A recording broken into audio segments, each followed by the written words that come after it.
So, good afternoon, everybody. It's great to be here. It's an honor. Thank you for inviting me. Selamat sore, selamat siang. Assalamualaikum warahmatullahi wabarakatuh.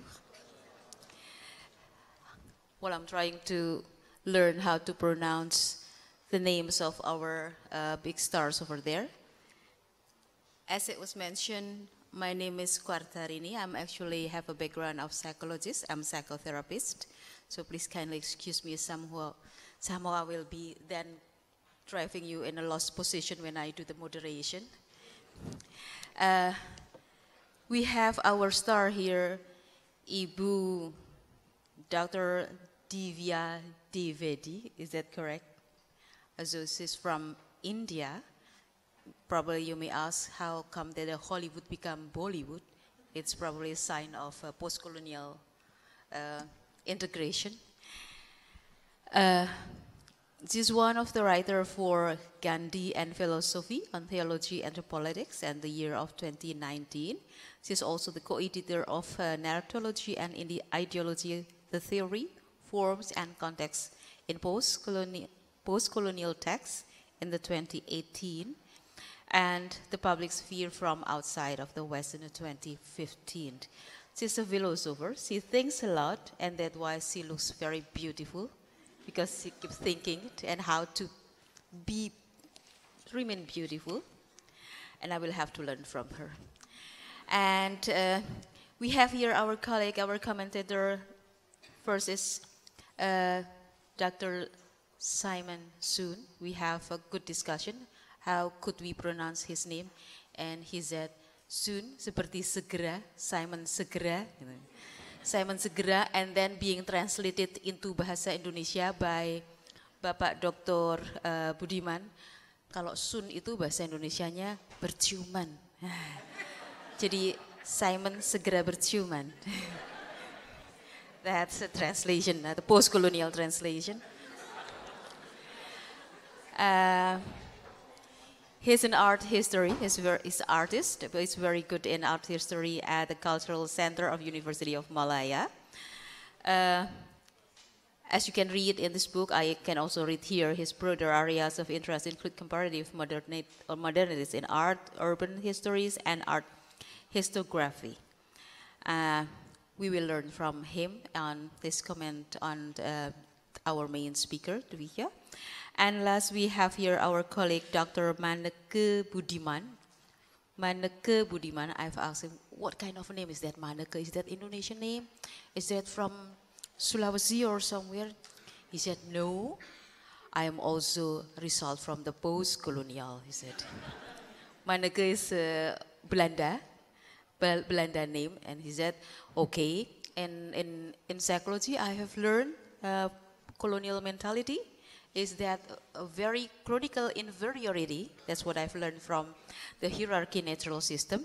So we would see the people with characters of Londo, that is putih, Londo ki pasti rich, highly intellectual, is pokoknya sing gaya-gaya. Gitu. So I speak in Japanese, and he said yes, and I'm on the way around, the other way around. So if you see someone looks Indonesian, not very intellectual, but very gaya, and that is me. That is Manneke. Jadi dia tidak terkena efek of mental kolonial atau inferiority, tetapi dia terkena efek of mental londo dan kenggaya-gayaan.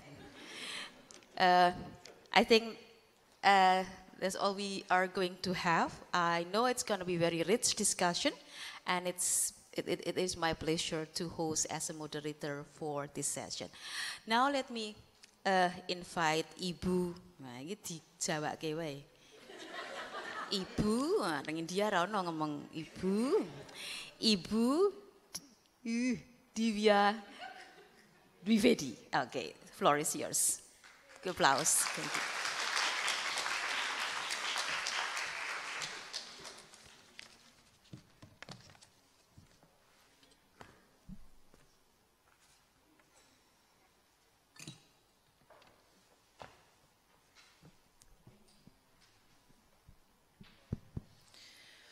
Good evening, everyone.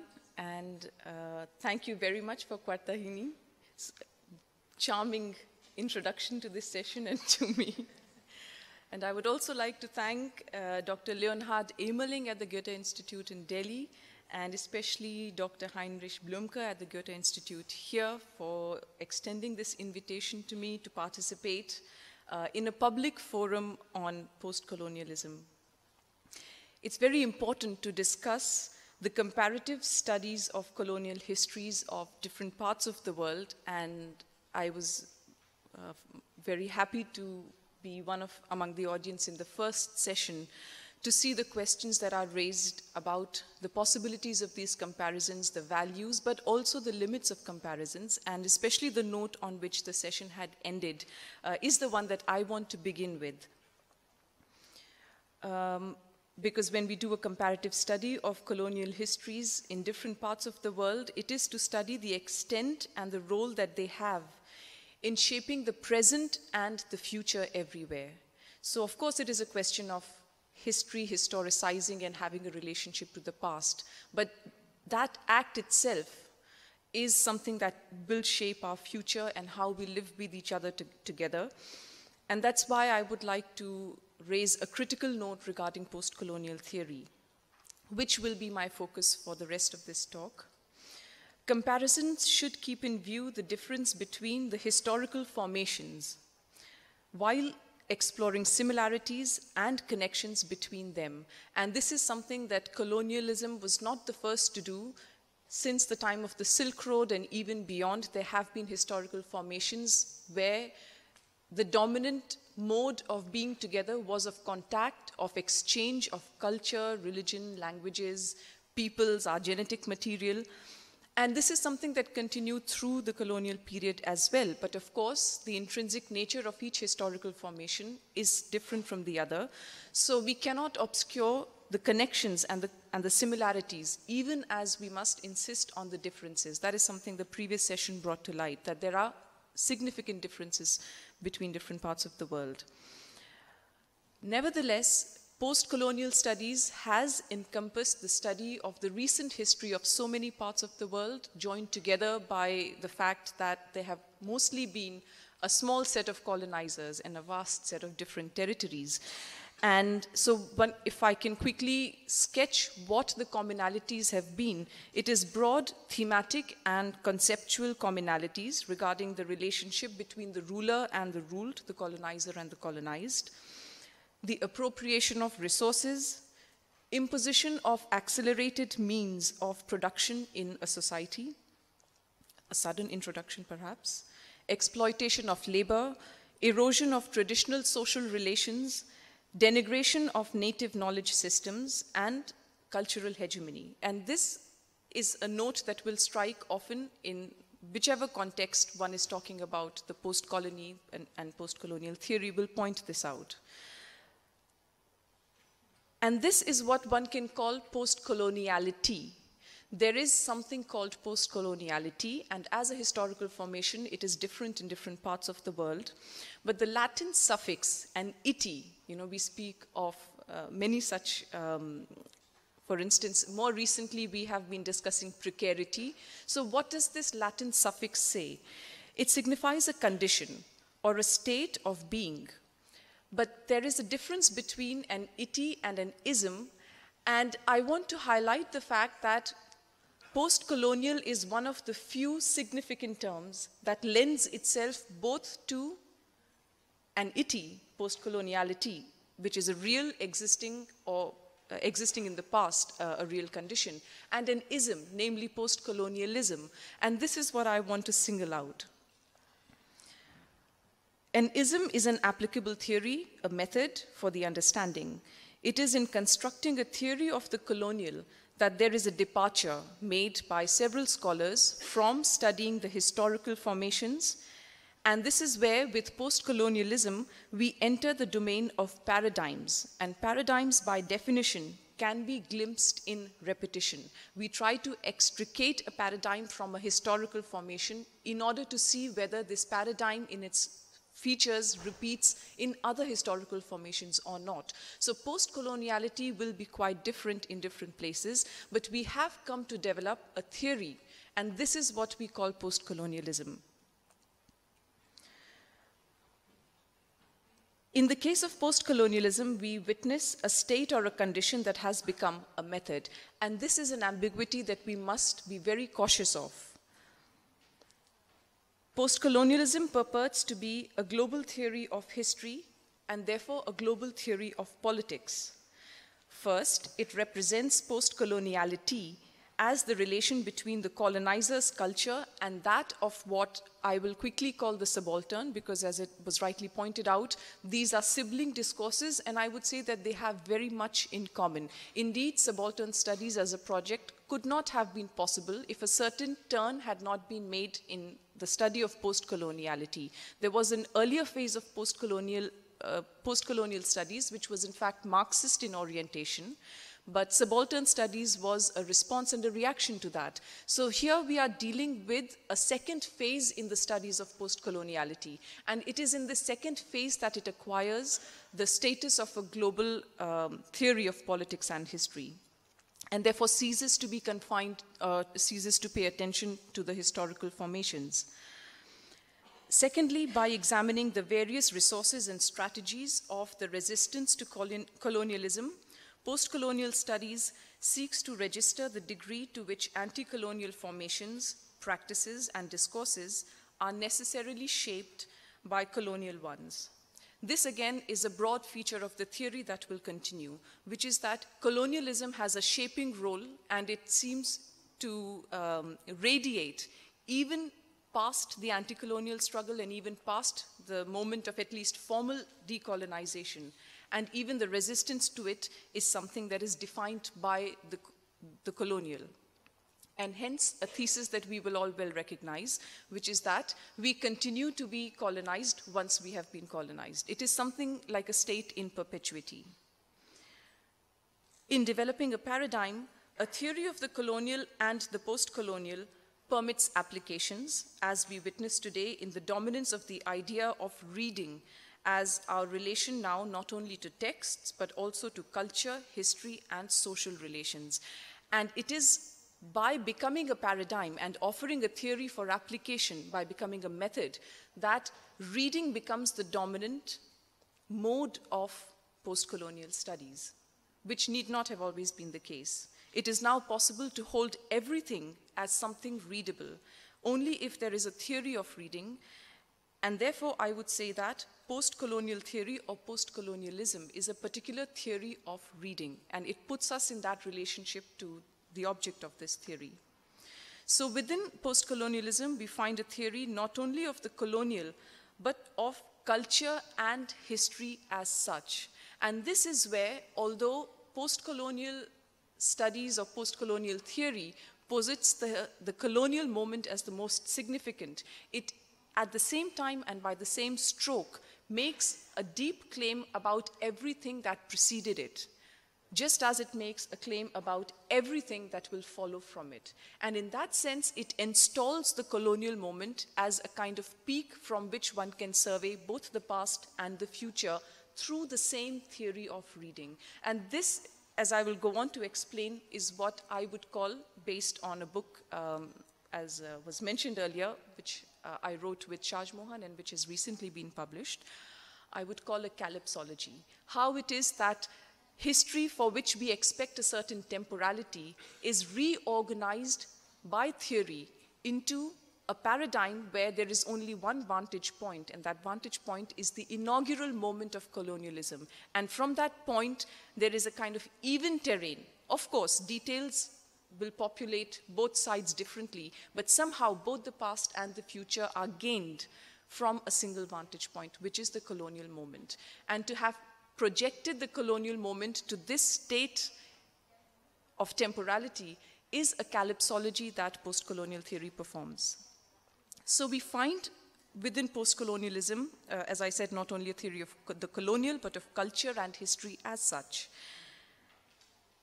And this is because post-colonial theory explains colonialism as the essential impulse of a subject of history, and that subject is the West. So you couldn't imagine any other paradigm with any other actant, if you like, or agent in this story than the West, with a capital W, perhaps put in quotes, because the West is a construct, but it has come to play this role in the post-colonialist imagination. The West is held to be colonizing in its very instinctive impulse because it takes itself to be the agent of history. This is one of the criticisms that one would have about the self-image of the West. But now you can see, and we can see, that post-colonial theory too retains the very same image of the West, without which it would not be able to form this paradigm. And once again, this switch from being the object of criticism to being one of the key axioms of criticism, namely the position of the West within post-colonial theory. This again is a calypsology, this switch that is made. Indeed, post-colonial theory itself makes this gesture because it holds that once colonized, a society remains forever bound by the aporias of colonization, and aporia then comes to dominate the structure of temporality and therefore the structure of history in the post-colonialist vision. Thus, in what appears to be a paradox, but what I prefer to call calypsology, post-colonial theory continues to hold the West to be the subject of history, because the subaltern's response to it is shaped by it. What do I mean by calypsology? In order to understand the relationship between the canonical definition of post-colonialism itself, on the one hand, and the histories and historical formations that it seeks to explain on the other, we have to recognize one facet, one structural facet of complex social systems. One can say that a complex social system has two levels. Of course, it's a system made up of several components, but at the same time, what holds these components together is yet another level. And that level can be called the comprehending level. So you have components and then you have a comprehending level. So for instance, any society is a collection of regularities given by little laws. When we come into the Goethe-Institut, there are certain protocols. When we come for a music program, the protocols are quite different from the program that we have right now, which is a public forum. But when we step out, there is a different set of laws or regularities that obtains on the road for traffic, when we go home or when we go to a hospital or when we go to a heavy metal festival. The protocols are different. And at the same time, these are regular. We can expect them. Even when they change, they are something that we are familiar with and we live within them. But all of these together make a society. And often one can recognize in the history of philosophy or in the history of political thought that thinkers make an attempt to privilege one component and then project it onto the whole of society and say, if only we could be as orderly as the traffic, or if only we could be as industrious as the bees. Of course, nobody says, if only we could be as free as the mosh pit. The mosh pit can be a dangerous place. And so it's important then to see that in a complex social system, each component is made up of a regularity which can be described by a component law. And with many componential laws, there must be a comprehending law that makes sure that the interaction between these components itself happens with a regularity. Comprehending laws are less visible to us. One could think of capital in that sense. One could think of the caste system in India in that sense. One could think of colonial rule at a certain point. But this is where we can see that there are certain moments in history where shifts take place not simply within one small component in a large system, but rather shifts take place at the comprehending level itself. This also makes us realize that if politically we seek a change only in one component, of course it can produce a better hospital, a better sound system inside an auditorium. It can even produce a better panel with much more discussion, much openness, and no hostility. But it need not and it cannot produce a change at the comprehending level where the larger social relations still keep people in their own social strata. And this is what one could call quickly conservatism. In other words, politics then is the game of intervening at the level of comprehending laws.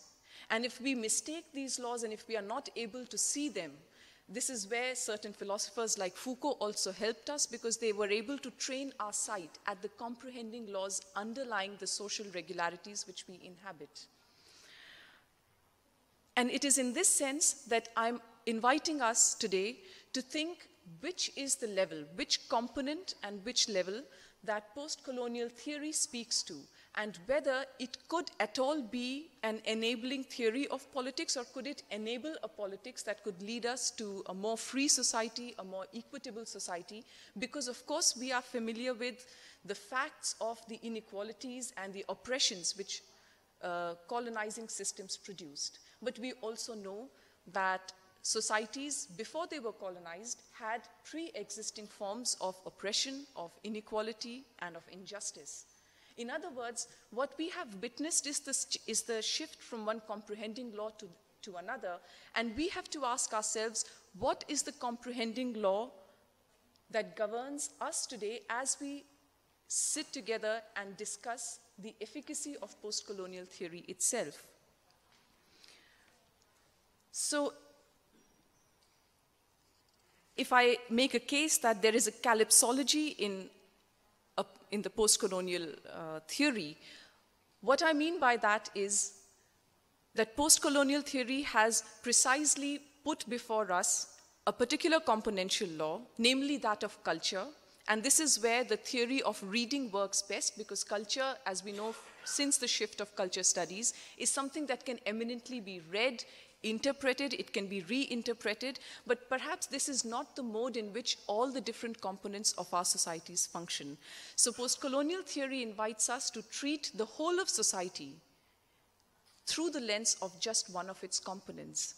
And in this, what it does is substitute the comprehending law for one componential law. And this is precisely where a kind of political conservatism can set in, and what is worse, a theoretical conservatism or even a theoretical blindness. So a calypsology will be a kind of forgetting that there is a comprehending law, and instead taking on the dreams of a local or of a small componential level, and then trying to produce a political praxis out of it. But this praxis will never go very far. It is in this sense that the term that I have now been using a few times, calypsology, can be explained in terms of the word that would be familiar to everyone, which is Calypso. Calypso is one of the people that Odysseus meets in Homer's epic Odyssey. And what happens to Odysseus is that a spell is cast upon him by Calypso so that he forgets that he has to make an onward journey. In other words, he forgets the telos that has been guiding him since the end of the war.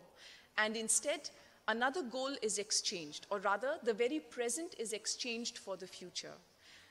And what I'm proposing is that if we lose the sight of the politics at the level of comprehending laws, at the larger laws, then we ourselves will be like Odysseus under the spell of Calypso. And so calypsology is this kind of exchange whereby the mobile goals that we assign to ourselves, the dreams that we dream for our futures, for better societies, for better relationships with each other, will be exchanged or lost because of something immediate that has been put before us as either a goal or as a mode of existence. And it is here that the strange vantage that I was earlier describing about post-colonialist vision, where the colonial moment alone is important, and that we have to now interpret ourselves and reinterpret ourselves with relation to it, means that we are again on a Calypso's island, locked between the beginning of colonization and ourselves seen as perpetually colonized. This characterization of post-colonial theory requires that we pay attention to a few strokes through which this paradigm has been set up, and I will try to list them very quickly. The first is, and I beg to disagree with what was said in the first panel, but I don't think that was it's not a major point of disagreement, but I think it's important to make, which is that post-colonialism and post-colonial theory are not a discipline. They are, in fact, a group of disciplines each working through its own particularities, history through its own methods of looking at archives, perhaps looking at alternative archives, but nevertheless guided by a rigorous historical method of the historian. Literary studies, which requires very careful, sophisticated analysis of literary texts and ability to recognize tropes and to look at traditions and genres, and also to look out for suppressed or inaudible subtexts. And this, in fact, is where post-colonial studies has been the most successful and most influential. It is in the departments of literature. Subsequently, also in the study of art and art history, of course. Also in anthropology. And here, the more interesting thing to remember is that anthropology was itself a colonial discipline that has undergone certain changes. Literary studies was also a colonial discipline, in fact, one that is said to have been partly born in the colony. You know, the study of, by which I mean the study of literature in the university. Of course, literature is very old, but the study of literature as something that is important to form ourselves.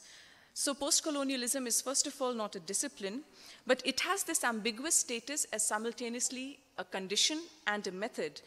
And therefore, as Timothy Brennan had described it some time ago, it has become a kind of porous entity rather than a discrete field, because it doesn't have a distinct object of its own. It's a way of reading, and any and every object can be brought under such a reading.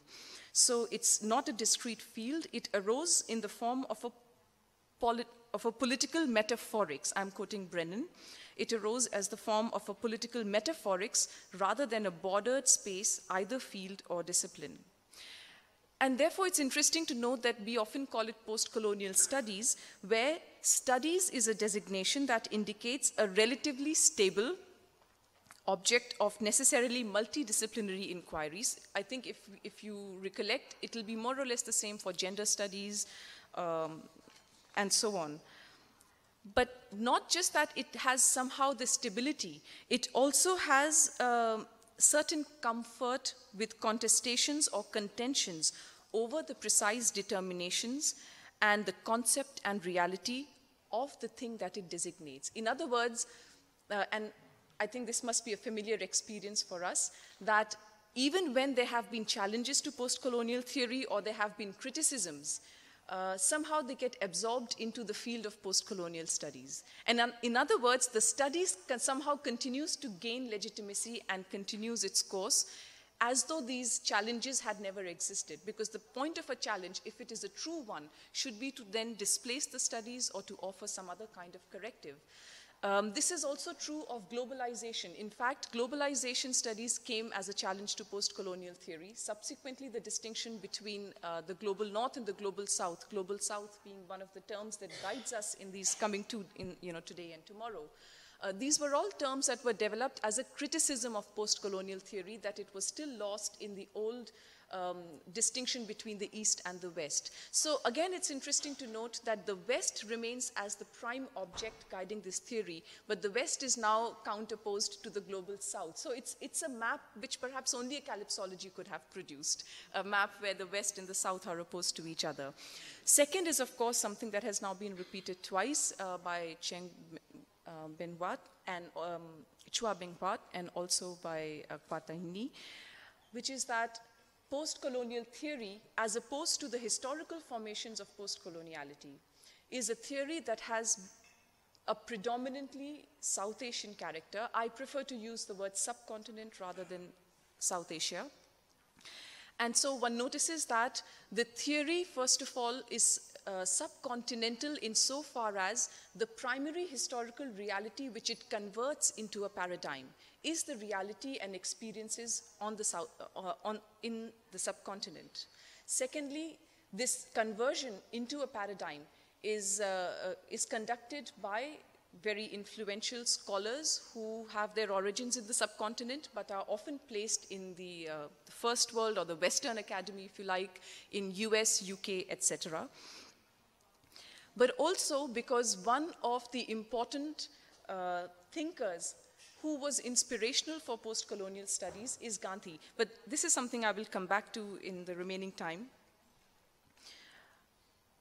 So therefore, it is a case of the politics of perspectives regarding the respective powers to comprehend their own relationships. There's a politics of perspectives that makes the South Asian or the subcontinental perspective more dominant in post-colonial studies worldwide.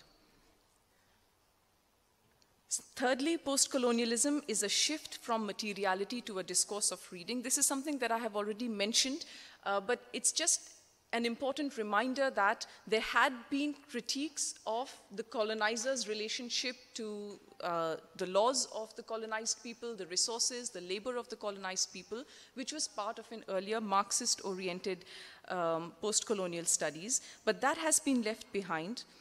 Instead, the colonization of the psyche and the mind that the anti-colonial thinkers like Fanon and Gandhi had spoken of, had highlighted, has been located by theorists like Edward Said in what is called colonial discourse. And so there is a shift from materiality to discourse that has been made in the 80s, 90s. Seen broadly, the notion of discourse deployed here took inspiration partly from Foucault's conception of a regime of discourses as a system of acceptability that generates effects of power. And partly it took inspiration also from Lyotard's theory of grand narratives of modernity. And so there is a fusing of resources from different thinkers who are European thinkers, sometimes thinkers who don't see eye to eye between themselves, but that they have found a kind of dwelling place within post-colonial theory. Colonization and also neo-colonialism, neo-imperialism, and globalization proceeded not merely on the material strength of military and economic strategies, but also on the moral strength of self-justificatory meta-narratives of modernity, progress, enlightenment, and the attainment of civilization and democracy. And so colonial discourse included the institutions of colonial bureaucracy, universities, philology, cartography, as well as literary canons and popular culture.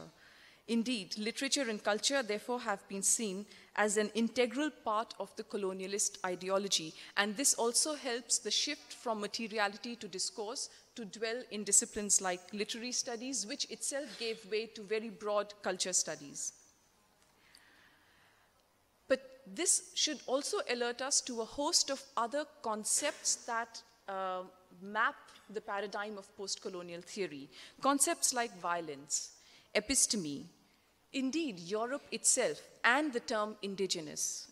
I already mentioned colonial anthropology, from whose perspective something like an indigenous or a native would have appeared. But more importantly, concepts of violence, episteme, and Europe.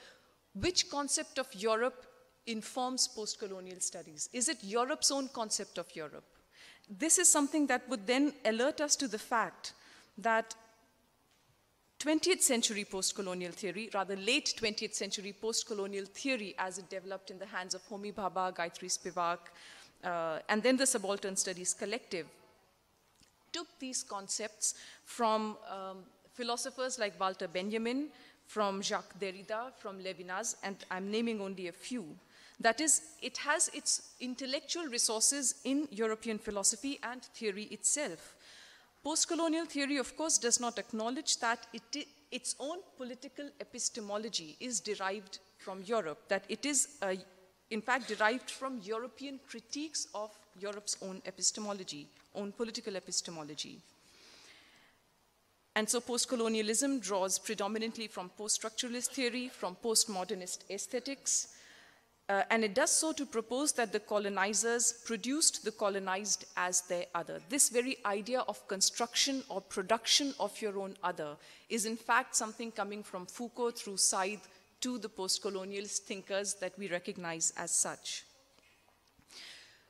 Fifthly, the temporality, as I mentioned, of post-colonial theory is ahistorical, because it borrows from deconstruction. And this is the most significant case which makes us wonder whether post-colonialism or post-colonial theory can inform a political praxis today. The crux of post-coloniality lies in the fact that anti-colonial consciousness and discourse emerge only within the terms of the colonial meta-narrative, whose characteristics are teleological historicism and Eurocentrism masquerading as humanism. universalist conceptions of politics and ethics, and the very idea of human rights are seen as complicit in these meta-narratives. I will come back to this in talking about the question of long existing pre-colonial as well as post-colonial social hierarchies and oppressive social hierarchies on the subcontinent. In a word, the caste system. And the value of a human rights discourse as a part of the anti-caste political praxis that was developed since the middle of the 19th century, almost contemporaneous with the empire in India, in what is today called India, but was not at that time. And so it is the human rights discourse, amongst others, which has been seen as part of the meta-narrative of the colonizer. And this accusation makes a human rights discourse unusable for a humanist, universalist, egalitarian political praxis on part of the anti-caste campaigners. The condition denoted by the post in post-colonial is a product of continuities and discontinuities in language and ideas that were part of the colonial juncture in post-decolonization societies. And thus, while coloniality is a delimited phase in history, post-coloniality is an indefinite continuation of ideological components of coloniality. This persistence is manifest even in the very language, especially of national and ethnic identity. This was mentioned in the previous session, through which the colonial subject speaks, opposes the empire, and writes back. And therefore, Spivak invited students and scholars of history and culture to think of this inability to speak from outside that language as a double bind. This is a very subtle sleight of hand that is also a part of what I'm calling the calypsology, that the structure of a double bind is introduced in the relationship between the colonizer and the colonized. And the double bind means that it's a contradictory set of instructions, and this being imprisoned in the colonizer's language that we will never be freed from, and therefore the only oppositional anti-colonial discourse and resistance that can be offered is from within the colonizer's language. This might sound convincing, but what is the corollary of that? And this is where the question of caste will emerge in a very significant way. It is that who has the access to the colonizer's discourse? This is when we begin to pay attention more closely to the hierarchies within the so-called colonized, that the colonized is not a homogeneous, indigenous, native on whose behalf post-colonial studies speaks. Rather, by speaking in terms of the colonizer and the colonized, this singular subject that is created begins to obfuscate the existing oppressions and hierarchies within the colonized. And this is exactly what happens in the case of the caste system in India. And so the practice of untouchability, of segregation, of the segregation of different castes to different kinds of employments, different parts of the city, the inaccessibility of certain public facilities to certain castes, especially to the so-called untouchables, these have been long-standing features of various parts of societies in the subcontinent. And one can see that the colonizer's culture colonizes or touches only the elite of this colonized people. And so it is only the elite which finds itself in the double bind which has been rarefied or hypostasized by post-colonial theory. In that case, one could say that this deconstructionist epistemology of being post-colonial that is described by post-colonial theory, if at all it corresponds to any reality, it is only the reality of the elites of the colonized society who existed in proximity with and in regular transactions with the colonizers. And that is what makes, for instance, English the language of the elite in a place like India. But does that mean that we have to still follow the logic of supporting claims of indigeneity or claims of lost native knowledges now on behalf of the lower castes or the ex-untouchables? In fact, this is where we realize that it is precisely the colonizers' discourse of universalism, of equal rights for everyone, of equal access, of being citizens of a modern state, which has been borrowed by the ex-untouchables, and demands are now made in the name of these so-called modern and Western values against the native elite. So there is a way in which a demand precisely for that which is available to the whole world, which is the dream of equality, has been used by Dalits, Dalit scholars and activists against the upper caste elite, amongst which the post-colonials number the most. Caste is the core doctrine and practice of what is today called Hinduism. It codified the identity of each person at birth and clings to each person even after he or she may convert into a more universalist religion such as Islam or Christianity. The doctrine of the karmic cycles that some of you may be familiar with, the cycle of birth and rebirth, is an ideology that is aimed at immuring the transformative potential of individuals in their own lifetime. In other words, even if as an untouchable I may educate myself or I may raise my economic status and I may form a new community in which everyone has better rights and treats each other with more respect, once I die, the ideology of karmic cycles tells me that I will be still born according to the logic of caste. In other words, neither conversion nor death is going to relieve a person of the social identity of caste, which the so-called Hindu religion ascribes to them.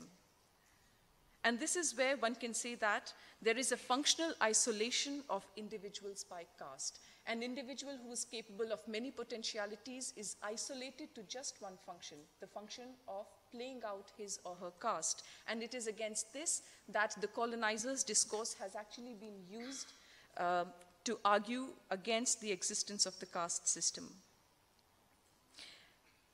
But the moment such a move is made, post-colonialist historians and social scientists explain this racist practice of caste on the subcontinent by attributing the present form of caste and race to its origins in the colonial past. Some of you may be familiar with an argument as a part of post-colonial theory which says that all culture has been created by the colonizer because the colonizing moment has been so transformative.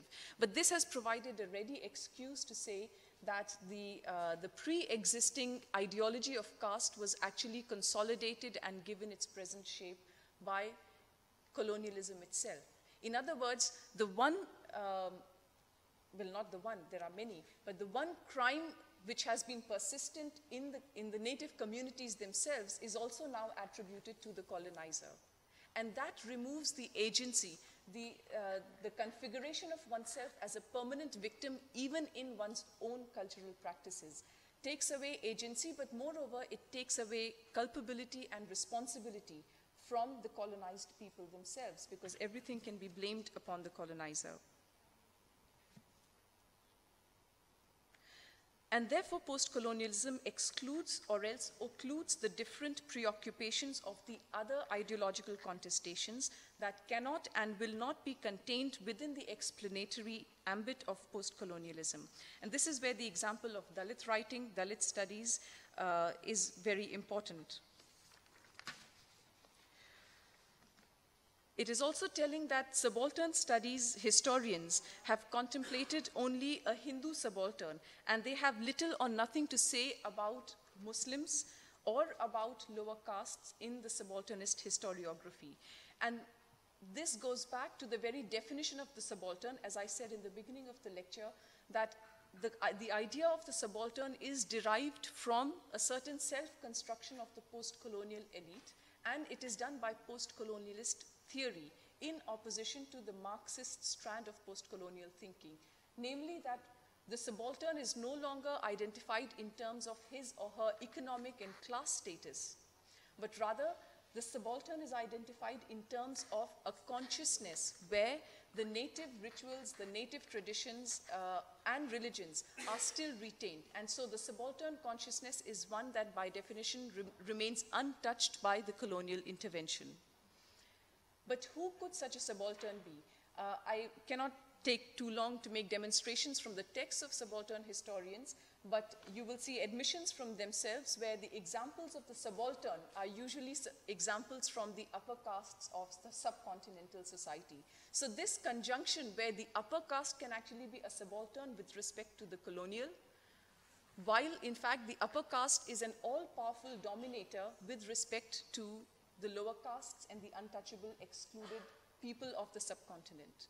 So the content of the definition of the subaltern occludes this relationship so that we feel that somehow the subalternist is a liberationist discourse, whereas in fact it has hidden the possibility of liberation that one seeks from the caste system. I think as I come to the close of this lecture, I should skip a few of the things that I wanted to say, but come back to the source of post-colonial theory in Gandhi, because this reveals to us a very different facet of post-colonial theory, or rather a different kind of calypsology that it performs. I have spoken so far of the calypsological transformation it produces with respect to politics and with respect to social structures on the subcontinent in order to become the theory of coloniality all over the world. But now it's important also to keep in mind this other source of post-colonial theory, quite apart from the European thinkers and European epistemology which it borrowed.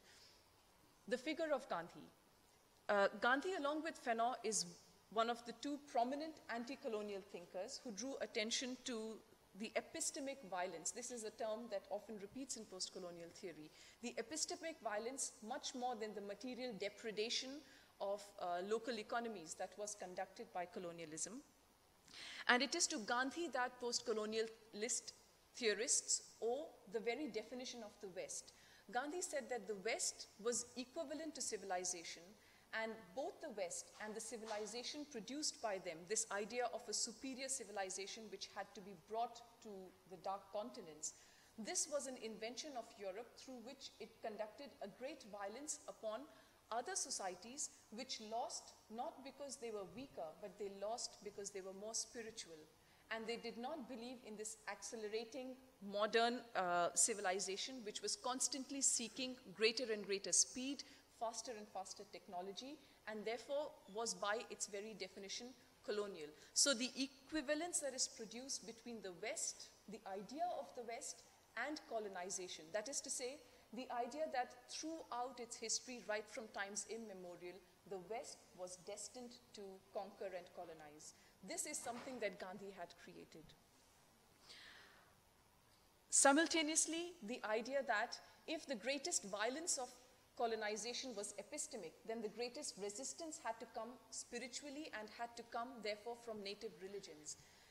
This leads to a dangerous, inspired by this, one is led to a dangerous trend of nativism, of trying to shore up indigenous religions, which inevitably happen to be the most dominant religions of a particular zone.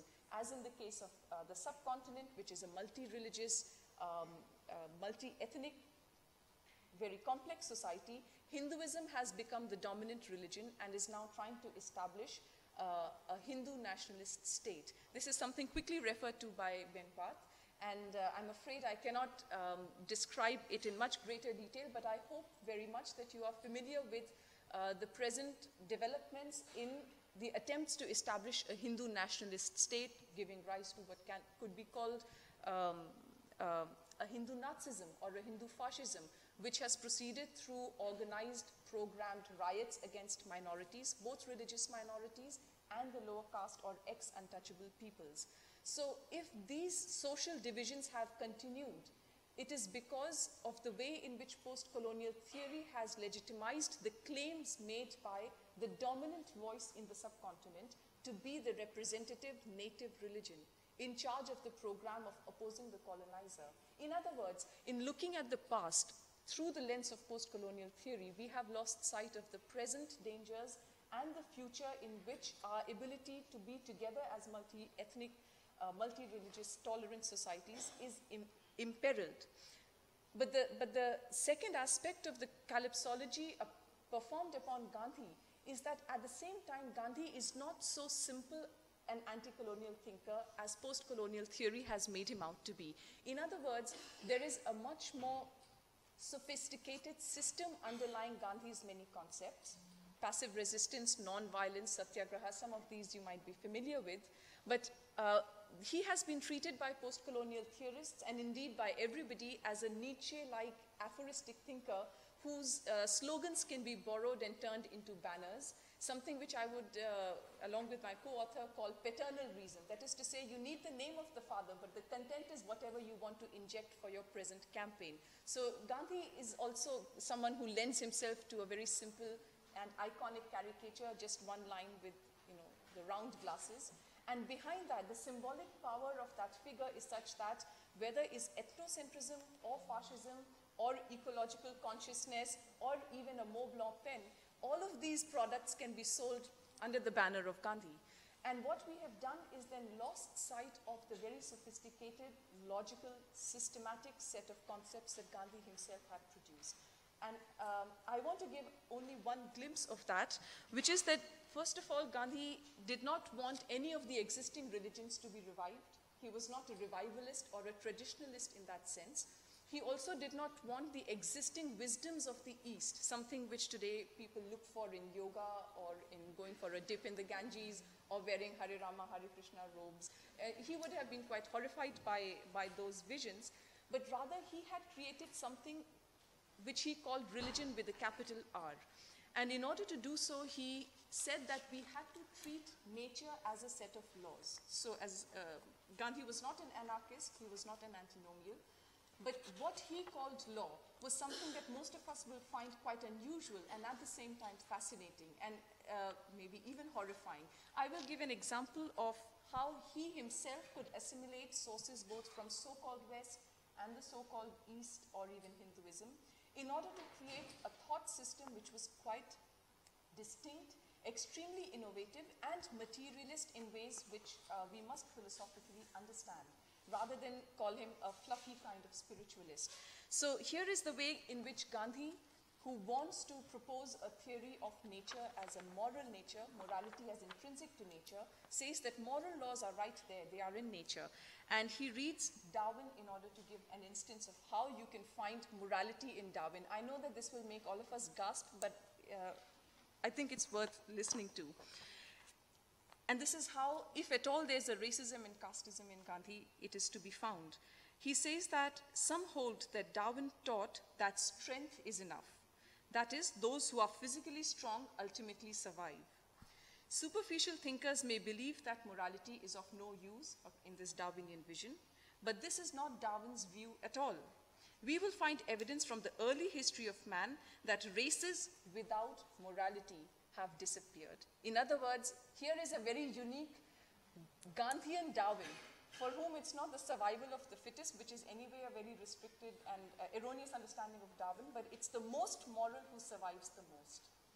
How he could imagine something like this, where he could fuse his own idea of morality with Darwinian evolutionary theory, is something that post-colonial studies has neither noticed nor tried to comment upon, because it does not fit in the binary opposition that it itself dwells in. And so let me close by saying that if there is a praxis, if there is a politics that is to be desired, it must draw our attention to the post-colonialities in different parts of the world. But post-colonialism or post-colonial theory perhaps is going to be an obstacle in the way of that. Thank you.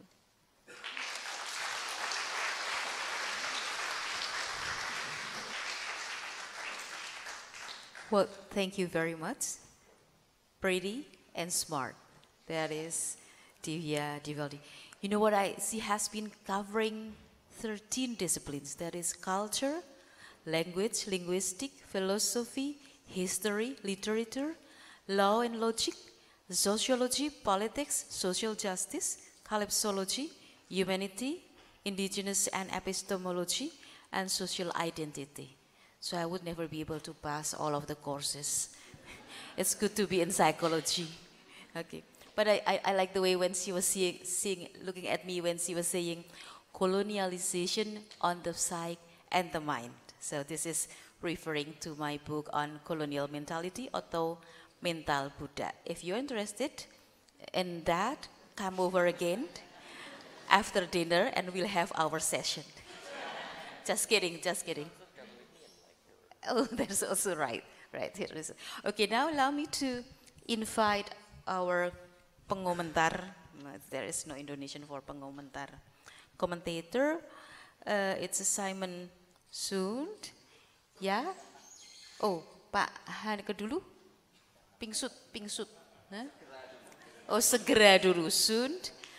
Okay, this is our young associate professor from the Art History and Cultural Center, University of Malaya. Hashtag single and available. Is that right? Go, please. Stres banget, Bu. Yes. Hello, salam sejahtera, assalamualaikum. So it's, you know, a tough act to follow. And more so as an art historian, I wasn't given the option of projecting cool images on this occasion to use as a crutch in order to enchant all of you and hide my inaptitude, right? So I want to think of other sort of like actors within the colonial sort of like moment to perhaps suggest an answer to the question that we always ask ourselves, right? When did decoloniality sort of like begin? And I want to arrive with an illustration to suggest perhaps that decolonization or decoloniality begins the very moment that coloniality emerges, right? My cursory thoughts touching on the current research I'm doing on the global Muharram sort of celebrations across the imperial world in the 19th century, as a thought pattern and cultural practice of the indentured Indian laborers, hopefully can bring into discussion more broadly the limits and potential of post-colonialism that was excellently sort of like discussed in Divya's sort of like lecture. And if I understand correctly, the calypsological sort of like operation can be really maybe understood from the myth itself. So in the myth, the Greek epic of the Odyssey, right, Calypso changed Odysseus from a sailing person to a fixed sort of like island subject. And if I understand Divya sort of like correctly, it basically refers to the power to change the order of things, of how we comprehend our lives, a barter that exchanges a future wholeness for a present sort of like oblivion. I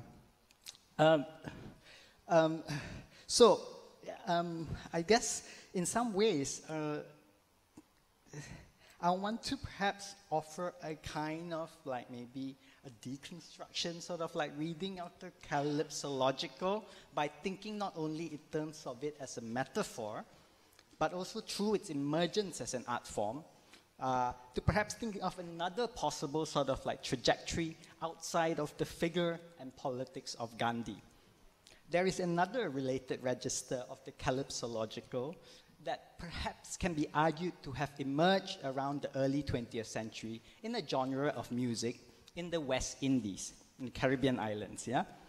The calypso is a genre of music that blends highly rhythmic and harmonical sort of like vocal and was mostly often sung in French and later, French Creole and later sort of like English.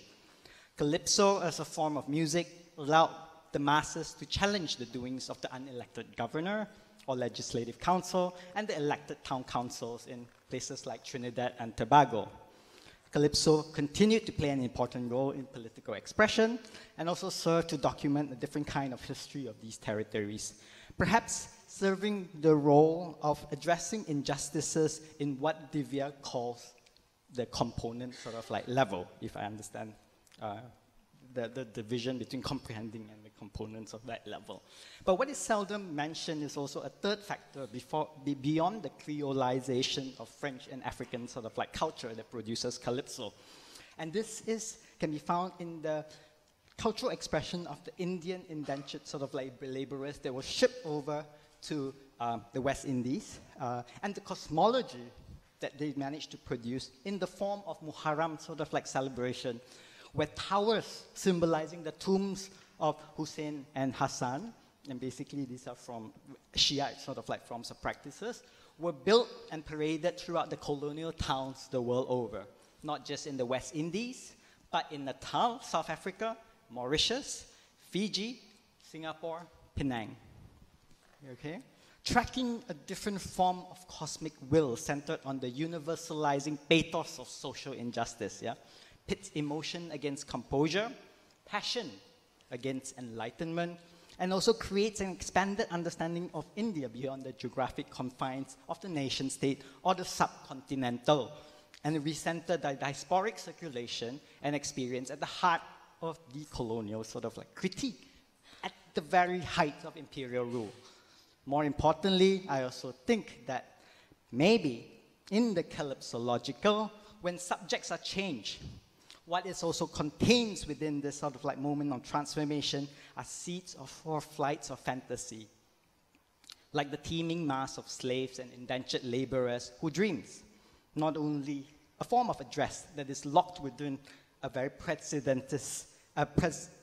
within presentism and immediacy, right? After all, Odysseus might forget, but he continues to dream of home, right? He continues to possess that deep, intense sort of like longing for his wife, the longing to return, or nostos, right, in the Greek language, which survives in English, in the English word nostalgia. Can this longing to return, this nostalgia, form the basis of a diasporic fantasy and metaphysics that might offer an alternative to the Gandhi cosmological sort of like verticality and certainty? Perhaps turning to the West Indies might be instructive to draw out some affinity, given that we are, after all, here in Indonesia, an archipelago nation state, right? Here I refer to the concept of archipelagic thinking of Edward Glissant as a different epistemological sort of like premise for the formulation of a tout monde, or a total world, an interconnection across a horizontal frame, not a vertical one. Yeah? Identity is no longer seen as exclusionary concept and closely tied to an ethnic group or nation, right? Calypso's music history is closely intertwined with the carnival. Bakhtinian misrule allows individuals to shapeshift by playing mass or playing masquerade. A Chinese indentured laborer can become a black or white. A black slave can become the devil or the colonial officer. It brings the knowledge of type, or racial type, that plays out in private colonial fancy dress ball into a public form of burlesque and distributes this power of shape-shifting and transformation across different layers of sort of society. It is driven by an artistic will towards a kind of parody. This tout monde, or total world, could be found in the cosmic verticality of Gandhi, or perhaps it could reside in the subcontinental, but perhaps it can also sort of like exist amongst those coolies and former African slaves who Gandhi, or Africans who Gandhi saw little affinity with in South Africa as he fought for favorable conditions for Indians of Aryan stock. The indentured sort of like Indian laborers who globalized the Muharram celebration, I think, offer another possibility for a universal language against social injustices the world over. Wow, it's a very high-level knowledge. He's actually Penang Field Director of Science and Space in Southeast Asia. So he's connecting the art histories initiative out to now. Now let's move to our last commentator, Bapak Manneke laki-laki yang baik hati, that is Budiman, because there is no Budi woman. And his interest concerns globalization and local responses, and now focusing together with Abidin Kusno, time, power, and mobility in urban spatial politics and Indonesia. Monggo, silakan Bapak. Thank you. This is my poor effort in trying to understand, comprehend, and make sense of the very dense and rich presentation made by Divya. So there is no way I will be able to adequately respond into all the beautiful things that she has raised in her presentation. I will pinpoint some of the keywords or the key issues that appeared during the presentation. So the time and history are certainly two keywords that occur again and again, explicitly or implicitly throughout the presentation. So I will go back to these two things later. And then also the need to be able to differentiate and at the same time to understand the fundamental difference between postcoloniality and postcolonialism. My interpretation of that is that when you talk about coloniality, you are dealing with an empirical category, something that is more material than textual. Then when you talk about postcolonialism, you are actually concerned with an analytical category. Okay, so I will again try to connect the empirical and the analytical later, keeping in mind that again and again in different presentation and comments, session 1 and session 2, that the West seems to be a curse. You know, when you talk about post-colonial studies, post-colonial criticism, you cannot escape from the West. And the question is, can we go beyond that? And at the same time, we talk about post-coloniality and post-colonialism. This is, I think, the main challenge for us if we want to give new breath of life to post-colonial studies or post-colonial theory, especially in the Southeast Asian context. Okay. So, Divya talks about calypsology, and in the process of explaining calypsology, an interesting word came up, which is forgetting, that it involves forgetting. You know, in the sense that you forget the difference between, you know, the particular level, the ET, you know, which manifests as components of post-colonial conditions, and overlapped it with the general level, with the comprehension of the relationship between the components. So, and I have a problem with this concept of forgetting in trying to understand the differences between the two. Now, for me, you know, using Indonesia as a case, sometimes what appears as forgetting on the surface is not actually a forgetting. It is intended mistaking something for something else. So it has a strategic characteristic. Forgetting is kind of it's something that is beyond your control. But when it becomes a strategic mistaking, then you do it intentionally. You do it in a political level. Okay. Yeah. So by deliberately and intentionally mistake something for something else, then you create a ground for activism and movement to begin. Even if that takes place at a specific, particular local level, not in a global level. Now, let me illustrate that point using the three most significant post-colonial moments in Indonesian history, from my perspective. The first one is somebody mentioned polemic kebudayaan earlier in the afternoon. It took place in the 1930s at the very heyday of Dutch colonial control in Indonesia.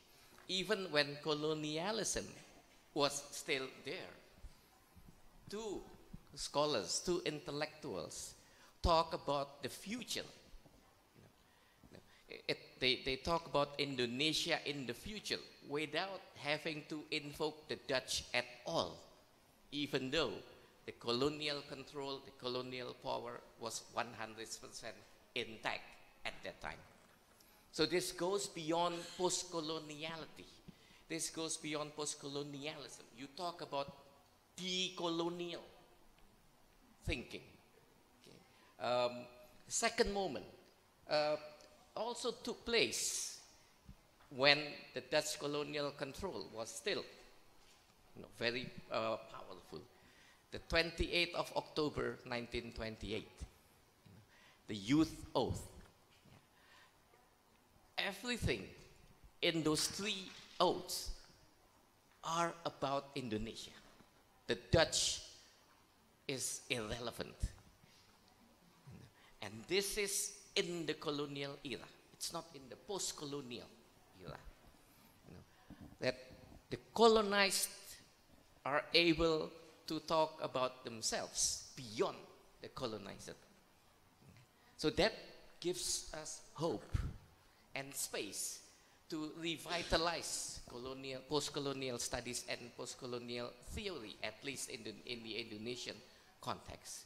The third one took place immediately after independence. In fact, at the time when the Dutch had not recognized that independence yet. Surat Pernyataan Kepercayaan Gelanggang. Or was it like right after the handover of, it's not the recognition of independence, 1950. Yeah. So, and what did these young artists and writers declare? That we are the heir of the world culture. It goes all the way beyond coloniality and colonialism. It even surpasses the nationalist vision of Indonesia, which is not as global as this vision of the young artists and authors in that period. So we have these three moments. I'm still in doubt whether Bandung 1955 can be considered as another significant moment. But you may argue that these moments, where are they now? What is left of the polemic kebudayaan in the 1930s? What is left of the Youth Ode in 1928 or Bandung Conference 1955? They don't last.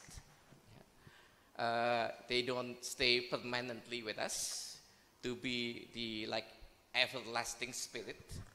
No, but they reappear again and again at any time when any party needs them. Okay? And that is something powerful. You don't need to be there all the time in order to be relevant. You can always invoke them, and use them as a strength as part of your weapon to serve your interest, and that interest may be strategic and temporary. So these are things, particular and local and specific, which I think need to be given more attention when we do post-colonial studies or post-colonial criticism. Okay. So again, I don't know much about Gandhi, so forgive me if I read him wrong. So when Gandhi added the morality factor into Darwinian conception of evolution of races,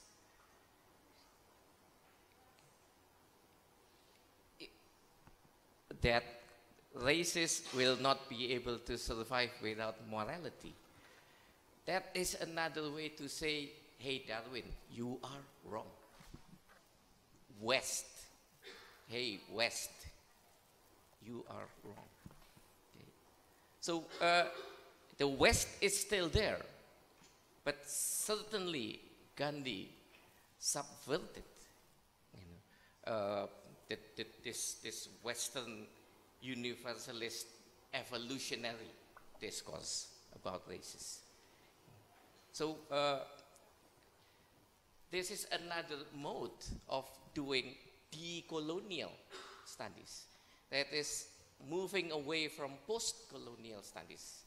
And post-colonial studies, the West is always there as a phantom, always haunting, following you, and you have a hard time trying to find a way to escape from it.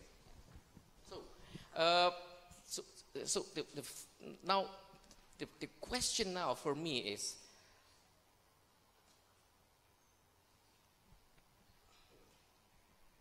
post-colonialism as an analytical category, does it work or not?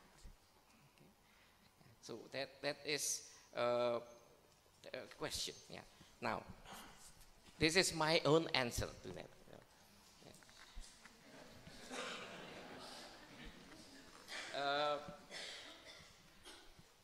In order to make it work and to be able to help it escape from the Western trap,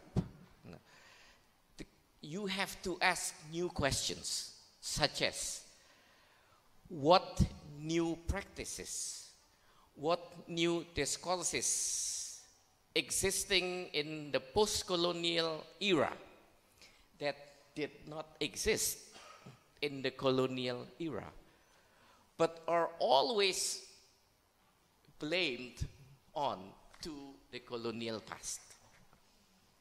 Okay. So you're not trying to find all the answers to the wrong things that are happening to us today by blaming the colonial past. But can we try to find the answer beyond the colonial past? Okay. That all the things we identify as post-colonial conditions have actually been with us since the pre-colonial period. I'm not sure if caste system can fit into this question. Okay. Or okay, what practices and discourses that exist today, which we suspect to belong to the colonial past, are actually a present-day creation. Present-day creation, it has not been with us since the pre-colonial era, but we create it ourselves and then blame it to the colonial past. So I'm thinking about Singapore, for instance. Yeah, is Peng Wat still here? No, it's okay. It's good. Yeah. Yeah. Why is different? Why is Singapore different from the rest of the post-colonial world? Yeah. Because Singapore has no colonial has no past before the British discovered it. So they have nothing to blame in the past. Now, India and Indonesia, we are so rich with cultural heritage. Yeah. And we, you know, they are already there with us for so long before the colonial power of the West arrived. Yeah. And that's why probably for India and for Indonesia, post-colonialism is a big issue. Although we don't write, we talk about it. In India, people write about it. So you, okay.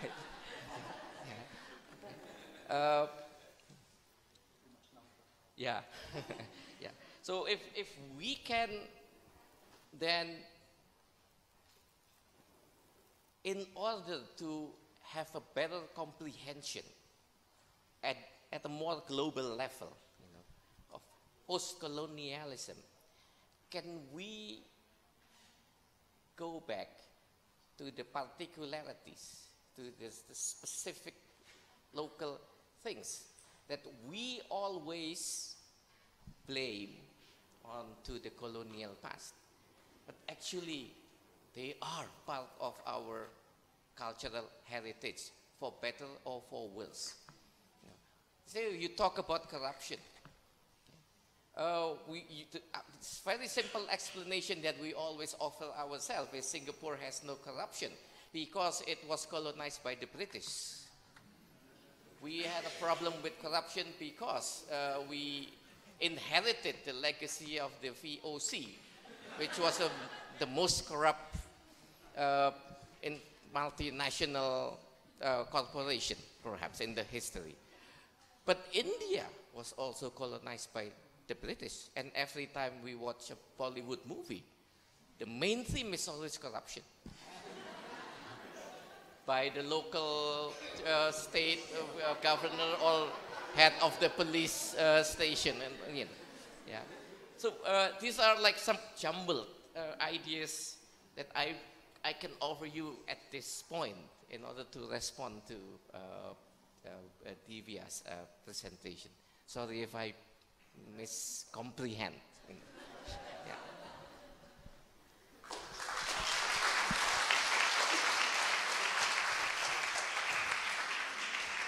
It's really laki-laki yang baik hati. So I like here, I notice here, moving away from post-colonial studies. It's probably to be our next symposium addressed to Goethe-Institut. Okay, so I think I will just open discussion. Oh, I think I'll give time first for responding all the comments. We have still 18 minutes. The Punglichkeit of Deutsch. So if you could give, say, like 5 minutes, yeah, right, then we will give to the floor. Please. So thank you very much, Simon. That was a very poetic response, and it was a pleasure to listen to you, and I can see where it's coming from the music and the art. And you stated a number of things which are very pertinent, very much to what I had tried to say, but if I can pick a few of them, one is about the myth of Calypso, and the other is about your idea, the way you develop it, about migration, the movement of people, whether it's indentured labor or other forms of movement, and what you call the diasporic community. This has certainly been one of the recognized themes of post-colonial studies. Of course, part of it has borrowed from the idea of a Jewish diaspora, and this is a very complex thing that I can't go into, but it's just to caution that in the subcontinent, often attempts have been made to draw very quickly on certain existing discussions, say, of Holocaust and making it resemble the partition and so on. So while the diaspora as a term may have certain resonances, what is much more important is the idea that I'm so happy that you highlighted, which is the idea of a flight of fantasy, or the idea of people moving, which is very contrary to the nation state, and you also spoke of the nation state. And why is it that is so difficult for us to dream of? In fact, one could certainly extend what I've been calling the calypsology of post-colonial studies in saying that it seems to substitute the dreams of a flight of fantasy with dreams of finding your place on the land. Of course, that is extremely important in a material sense, because land, as Hannah Arendt used it, is a metonym for all the resources that are necessary for human beings to survive, to have a good life, to have social relations. In fact, for the longest time in our history, our relations had been built on land and on appropriation and misappropriation of land. But at the same time, this ability to go into unknown places, into unknown relationships, which doesn't mean that it's a beautiful dream. It can also be disaster. People can lose their lives, people can end up in exploitative relationships, but nevertheless, it is not confined by an idea of an origin. And this is also the thing that is remarkable, that the West itself has constructed with an idea of the origin. In the case of the West, it is the Greeks. And post-colonialism, at least in the subcontinent, and perhaps it remains to be examined whether this is the case elsewhere, post-colonialism is trying to substitute for its own Greece, or find its own Greece.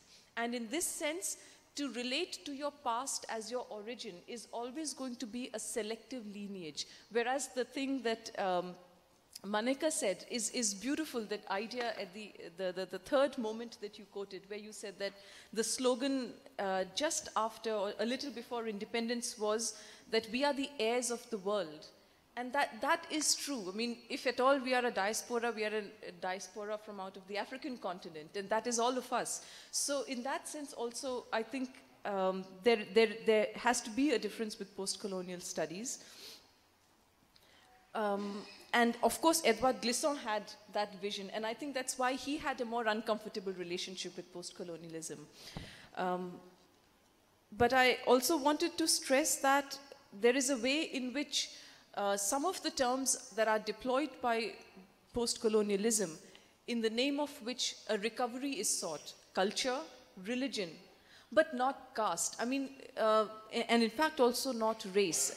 This is a long story, but there is a lot of discomfiture in the post-colonial studies about referring to caste or about referring to race. In fact, there are significant moments where the history of racisms and anthropology, which developed race theory in Europe, had a kind of relationship to the colonial anthropology of caste that was developing. And a lot of the upper caste elites in India were quite happy to adopt the idea that they were not only caste elite, but they were also racially superior. But this has been rejected by a number of scholars in India because somehow there are certain European terms like religion. We know that the idea of religion comes from Christianity, and that itself is a paradigm which sits very uneasily with other religious practices in the world. And yet in India, we are happy to adopt the idea of religion, but not the idea of race, because it is much more critical and it can expose our own complicity in racial discourse. So this kind of selection has also been taking place, and it was in this light also that I proposed the concept of calypsological. But Manneke has in fact pointed out several important strands in how this could be a useful term, and some of them could be objections, so I would like to clarify. Definitely forgetting is something that would take place in a calypsological operation.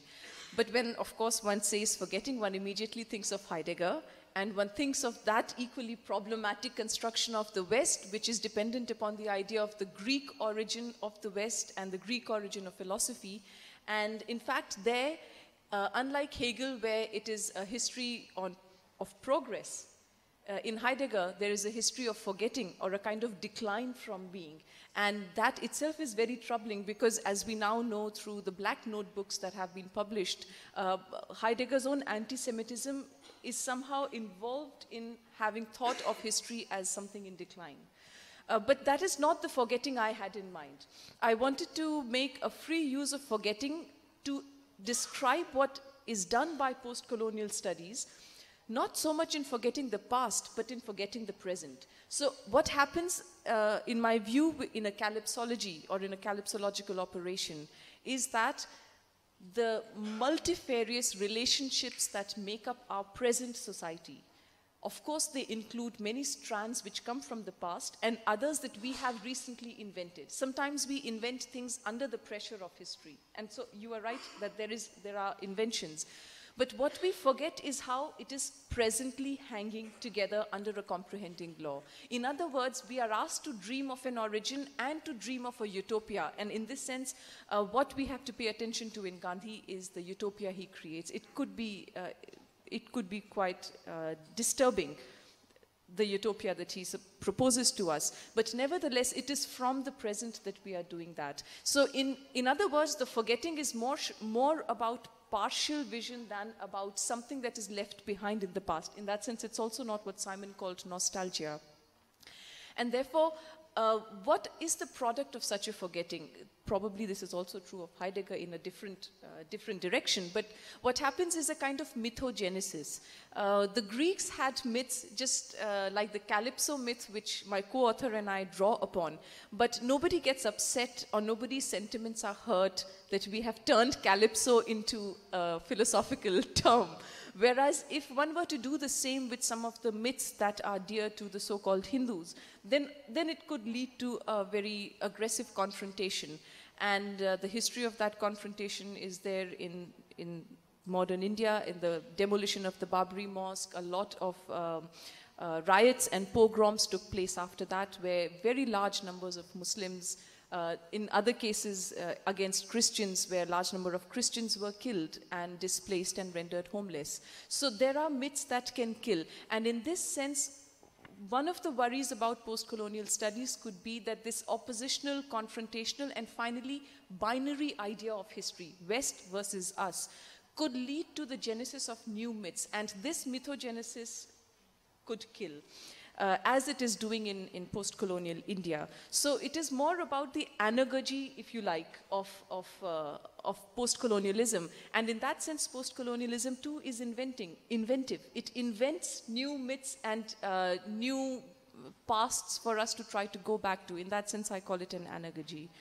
And so, in that sense, if one were to ask, answer your question, you are right. I think, just like Kant wrote an answer to the question, what is enlightenment?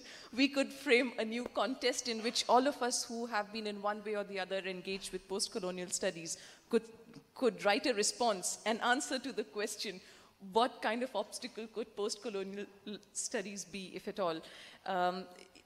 You are very right to stress our possibility and potential for new practices. At the same time, you have old practices like caste. The point here is that if we forget about caste on the subcontinent, then everything seems to fit together. But then we are forgetting the worst oppressions that are still continuing, like manual scavenging, which means there is a caste of people who are still performing the traditional job of cleaning human excreta by hand, and often the same caste performs the jobs of cleaning the sewers in big cities like Delhi, and every week one person dies. It's reported in the newspapers. So how is this able to continue?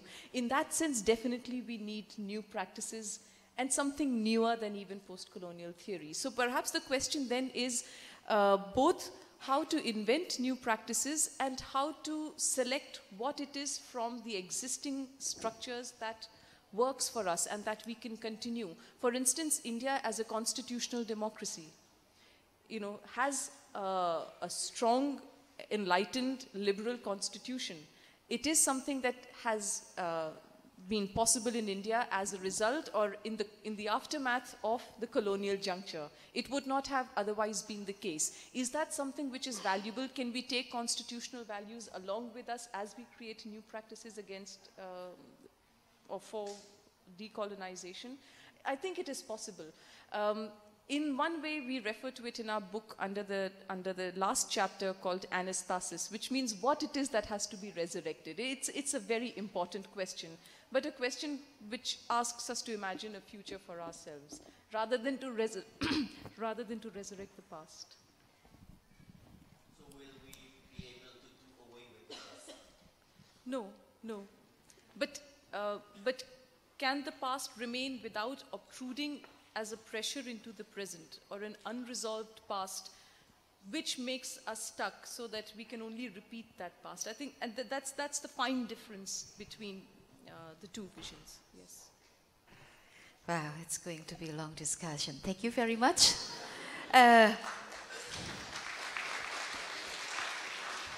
We have about 6 minutes, always the closure. I think I will just give only one lucky question, and it comes from the in front, Ibu.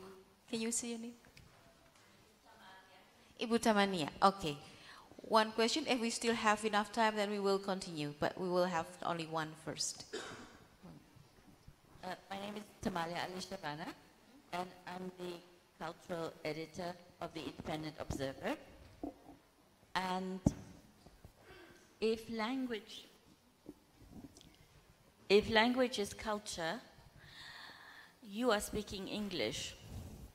So should you be speaking to us in Hindi or in Indonesian? Or is it not correct anymore that the English are the ones influencing English? That's changing. That there's a whole new cast of people that are influencing English. And then, if you look at the evolution of cultures, Indonesia is a perfect testing ground. Well, first, we had big influences from India. Look at Borobudur from Mana. And then later, we had the Islamic culture. Then we have the West. And maybe, could it be that post-colonialism isn't really important in the sense that it will all change anyway by itself. As the colonists have lost the colonies, we are now struggling with an attempt at revival from the Middle East while we are preparing for China. So is it really relevant? Will it not just all go away by itself anyway, that there will be new cultures, new developments? That's it. Okay, thank you. Would it be possible to 2 minutes? No, only one because we have a very limited time. So 2 minutes for it.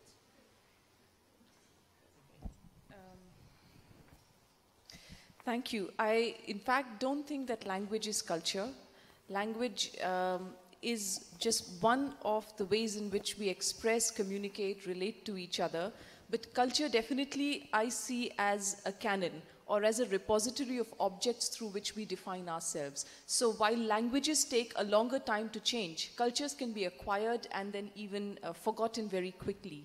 And so the pace of the change already shows that maybe we don't have to be attached to any one thing in order to lead lives that are more satisfying, that are more egalitarian. But in fact, it is in English that the demands against the caste system have been made. Ambedkar was also educated in English. He also went and studied in America, and he developed a very important anti-caste discourse called under the title Annihilation of Caste. And he asked for Dalits and ex-untouchables to educate and agitate. So I think language can become the vehicle for very variety of expressions. By itself, I would not at all take the Heideggerian position that some languages are superior, more philosophical, more ethical, more religious, and so on and so forth. And about the other question of the evolution of culture, which also brings me back to a point I couldn't respond to that you raised about evolution and Darwin. I mean, Darwin's was a very important step in modern biology, and very dark experiments have been made by many people who try to subvert Darwin. So I would rather see Gandhi with the same caution as one would see eugenics and all other kinds of interpretations of Darwin, rather than see it as a post-colonialist subversion that could be enabling. How much morality is affected in that? Yes, I doubt it. But more than that, there is no progress in Darwin, And a lot of people have tried, including Gandhi, to either show progress or decline, but that's not the kind of scale. There is another scaleology in Gandhi. But my point here was to show that, first of all, Gandhi is very happy to dwell in Darwin, even if it's his own idiosyncratic reading. But he's quite comfortable, and this post-colonialists might not agree. They might prefer if he was quoting Gita, for Bhagavad Gita, for instance. But to come back to evolution, one is neither for a cultural determinism or a historical determinism where we are passive elements in history and things will develop all by themselves and be, the harmful effects of colonization will go away. In fact, in a previous panel, there was a very important question about the present empires and the new empires. And one could say that the new empire is equally of Silicon Valley, where all the corporations that are collecting our data and then mining that data are placed. So I don't think we should lose our caution about empires at all. But it's just precisely that the paradigm of the British Empire on the subcontinent cannot serve as a theory, an adequate theory for all these new developments that we have to be equally careful of. And I would say that, since you asked me about Hindi, I can speak it, but I prefer not to, because it is currently the dominant and hegemonic language in India, and it is colonizing the other languages. And that too happens under the aegis of post-colonial theory. Thank you. Want to add some more? Okay, well, I think the relationship between, I agree with sort of like Divya, I think the relationship between language and culture is a lot more complicated, and because I really don't trouble myself too much in this regard. I speak English, Mandarin, Cantonese, Malay. Badly Indonesian and Thai, learning Tamil at the moment. So perhaps my emphasis on subjects that are able to sort of shape-shift, right, is an expression of maybe a reflection of my own sort of like personal practice, right, to resist concretization of identity into what is called jati diri. Yeah? To answer your question about English, I love what Gayatri Spivak said in a lecture I managed to attend last year, despite her being a subaltern expert, post-colonialist, and Brahmin. She said, we defeated the English by learning to love the English language.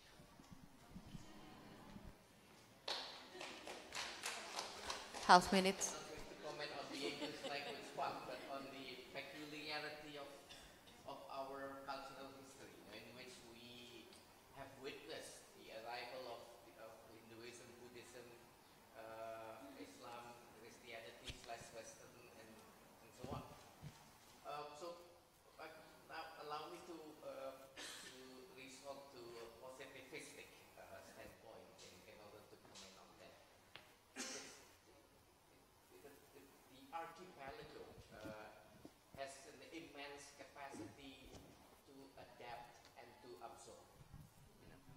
So,